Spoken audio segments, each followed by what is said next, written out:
नमस्कार, आप देख रहे हैं स्टार न्यूज 24। बरेली से बड़ी खबर। समाजवादी पार्टी की महानगर इकाई ने कैंट विधानसभा क्षेत्र के बूथ लेवल एजेंटों के लिए IMA हॉल में एक विशेष प्रशिक्षण शिविर आयोजित किया।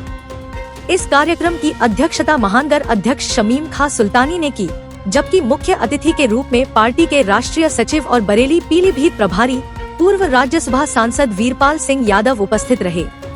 कार्यक्रम में बूथ लेवल एजेंटों को SIR प्रक्रिया की विस्तृत जानकारी दी गई। वरिष्ठ नेताओं ने सभी कार्यकर्ताओं का शाल पहनाकर स्वागत किया। वीरपाल सिंह यादव ने कार्यकर्ताओं को संबोधित करते हुए कहा कि बूथ लेवल एजेंट कोई साधारण पद नहीं, बल्कि बड़ी जिम्मेदारी है। उन्होंने कहा कि अगर अखिलेश यादव के नेतृत्व में सरकार बनानी है, तो हर कार्यकर्ता को अपने बूथ पर मजबूती से डटना होगा। उन्होंने भाजपा पर निशाना साधते हुए कहा कि वे धर्म के नाम पर राजनीति कर जनता को गुमराह कर रहे हैं। उन्होंने सपा कार्यकर्ताओं से अपील की कि वे मेरा पेज, मेरे नाम रणनीति पर काम करके भाजपा के पन्ना सिस्टम को फेल करें।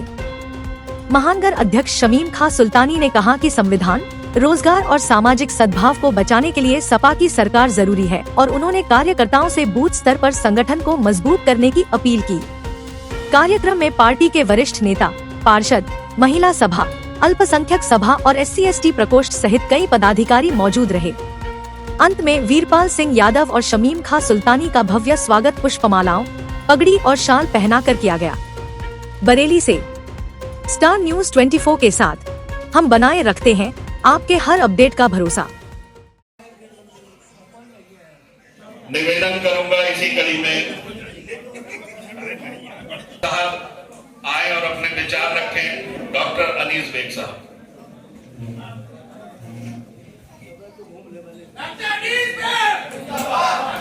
को बताना है तो ऐसी स्थिति में जितने भी PLA यहाँ आए हैं और जिन्होंने बहुत मेहनत और लगन से इस कार्य को संपन्न किया है, मैं उनका भी दिल की गहराइयों से स्वागत करता हूं।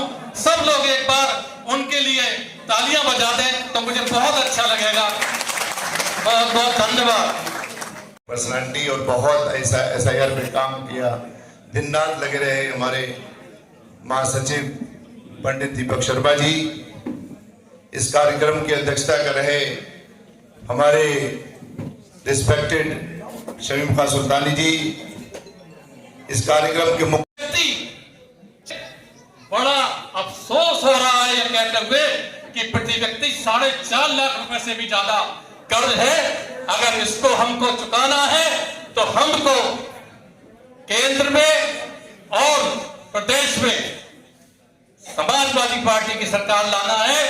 हमारे राष्ट्रीय अध्यक्ष को मुख्यमंत्री बनाना है, जिससे वो आगे बढ़ चढ़कर हिस्सा लेना पड़ेगा जालों में।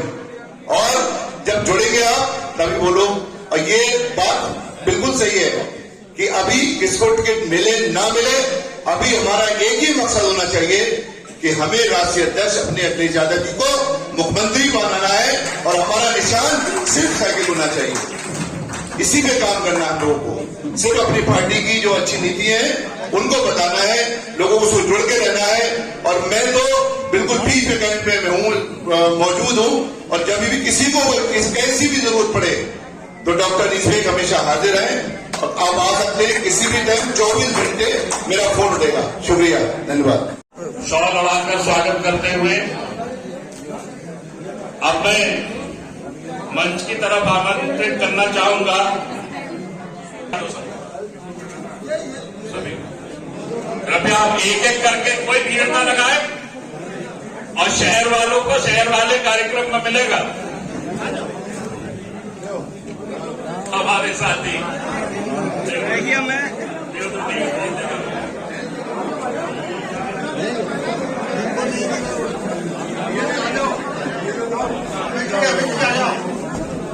करो भैया आज।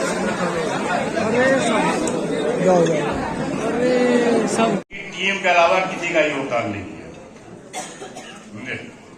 इनकी टीम ने ही तैयार किए हैं। और मैं ये बताना चाहता हूं साथियों, जितने भी यहाँ पे हमारे PLA साथी आए हैं, ये सबसे पद और गरिमा की जगह पे आप लोग बैठे हुए हैं। हम लोग जितने बैठे हुए हैं बगैर आपके अधूरे हैं। बगैर आपके अधूरे हैं, बगैर पीएलए के, बगैर बूथ जीते हुए कोई भी नेता नहीं बन सकता, कोई सरकार नहीं बना सकता।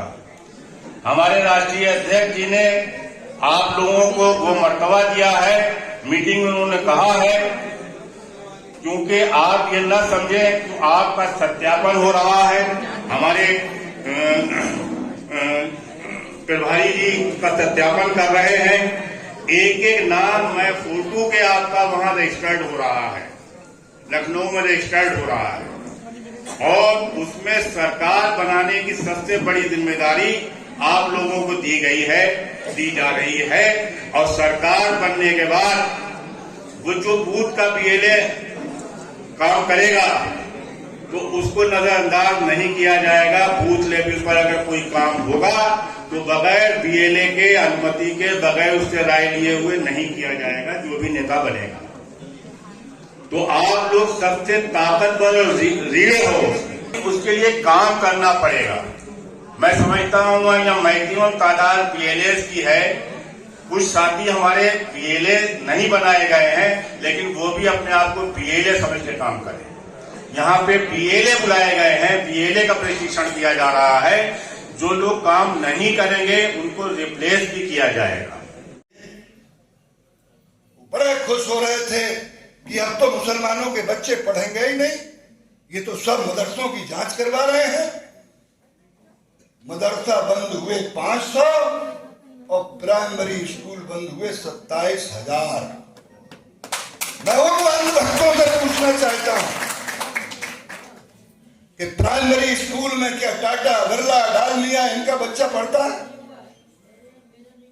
प्राइमरी स्कूल में पढ़ता है गरीब, किसान, दलित, पिछड़ा और गांव में रहने वाला वो गरीब जो अच्छे स्कूल में अपने बच्चे का दाखिला नहीं करवा सकता है। और तुमने 27,000 प्राइमरी स्कूल उत्तर प्रदेश में बंद करा दिए। हम लोग शिक्षा की बात करते हैं, सरकारें शिक्षा की बात करती हैं, तुम मंदिर की बात करते हो। ये तो आस्था का प्रश्न है, इसका विकास से कोई लेना देना नहीं।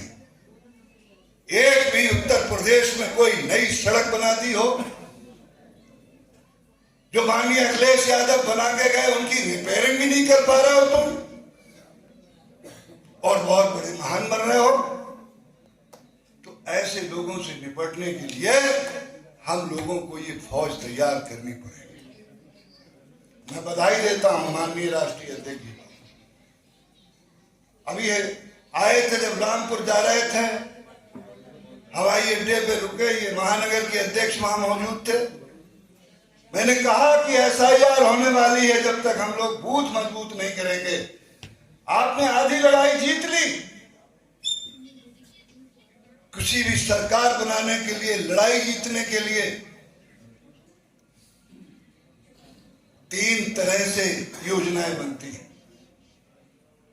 पहली योजना में पास हो गए। इस समय उत्तर प्रदेश में बच्चा बच्चा ये कहता है कि अगर भारतीय जनता पार्टी को कोई हरा सकता है तो उसका नाम है समाजवादी पार्टी। कहता है कि नहीं कहता? सर, आज के कार्यक्रम में क्या कहना चाहता है? पीडीए ने प्रशिक्षण शिविर लगाया था। भाई, हम लोगों ने पिछले कई दिनों से हमारे महानगर के अध्यक्ष ने मेहनत करके जो एसआईआर हो रही है उसके लिए बीएलए बनाए। उन सभी बीएलए को बुला करके यहाँ पर उनको प्रशिक्षण दिया गया, किस तरह से आपको वोट बनवाना है दूसरे चरण में। ये सारी बातें हमारे नेताओं ने उन लोगों को बताई। वोट कटे हैं, इसको क्या कहना चाहते हैं? जो कटे हैं उन्हें सही करवाओ, फिर बनवाओ, और फर्जी कोई बने नहीं और असली कोई रहे नहीं, इस नीति के साथ हमारे बीएलए काम करेंगे। और कितने बीएलओ ने काम किया? लगभग 70-75% बीएलए। सम्मान किया जाएगा? हाँ, उनका सम्मान भी किया जाएगा।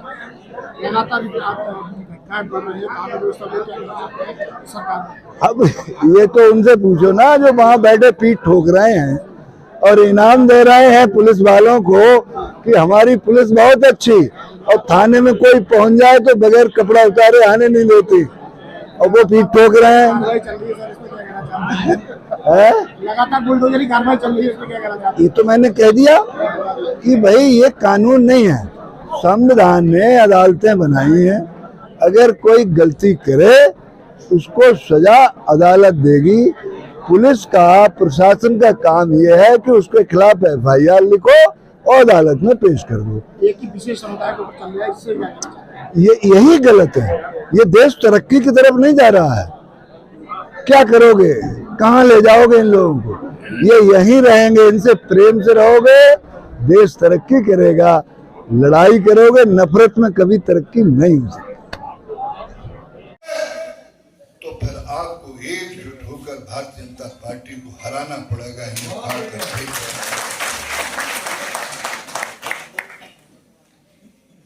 ये मामूली बात नहीं है। कानून नाम की कोई चीज नहीं है। अभी हमसे पहले वक्ता कह रहे थे कि बुलडोजर विकास की निशानी नहीं हो सकता, बुलडोजर विनाश की निशानी होता है। और आप किन लोगों का नुकसान कर रहा?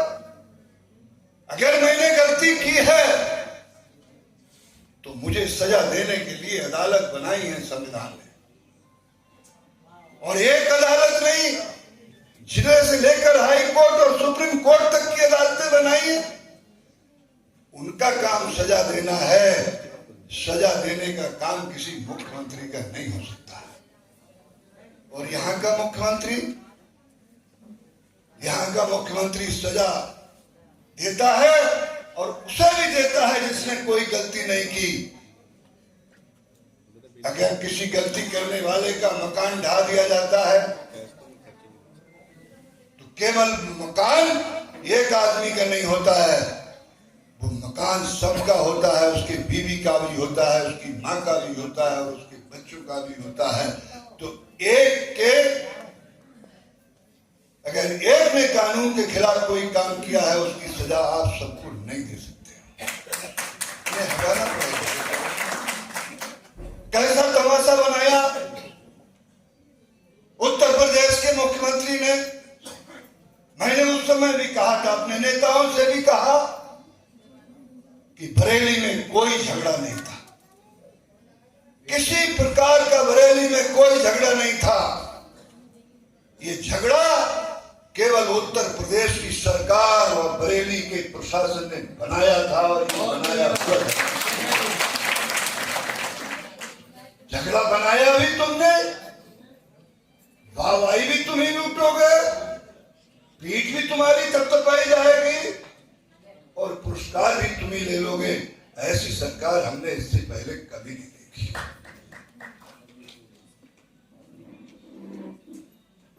लोगों को डराया जा रहा है। लोकतंत्र में डर नहीं होना चाहिए, लोकतंत्र में प्रेम होना चाहिए।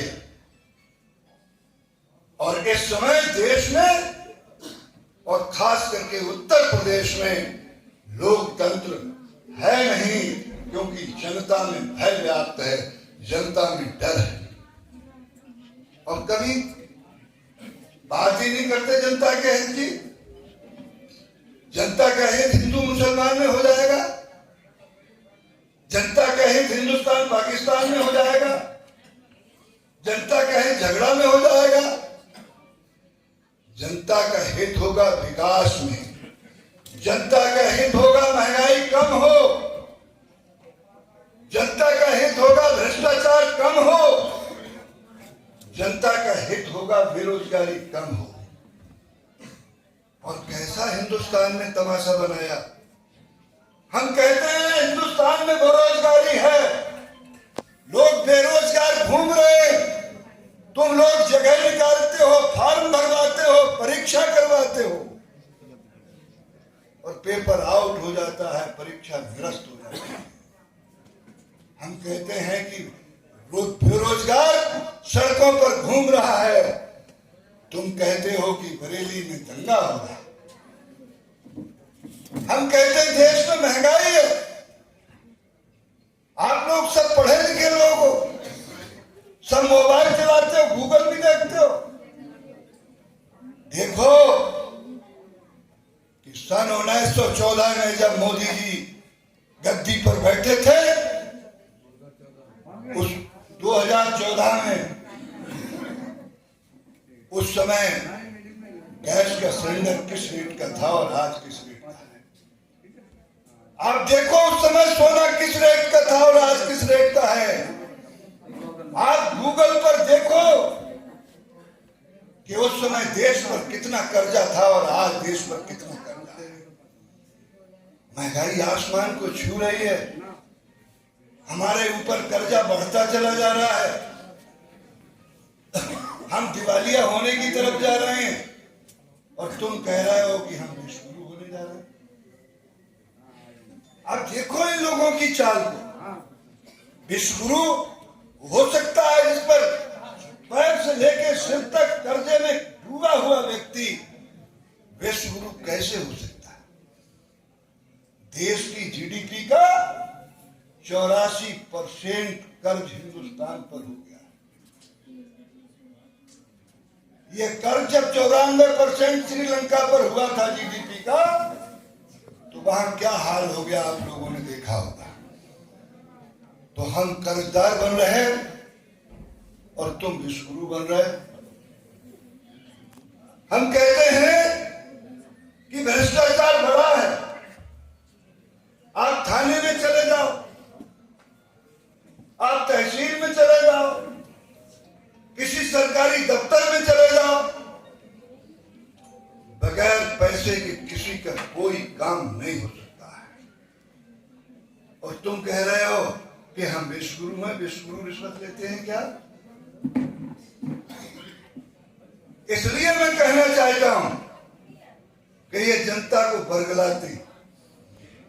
इन्होंने सबसे पहले क्या कहा? इन्होंने कहा हम मदरसों की जांच कराएंगे।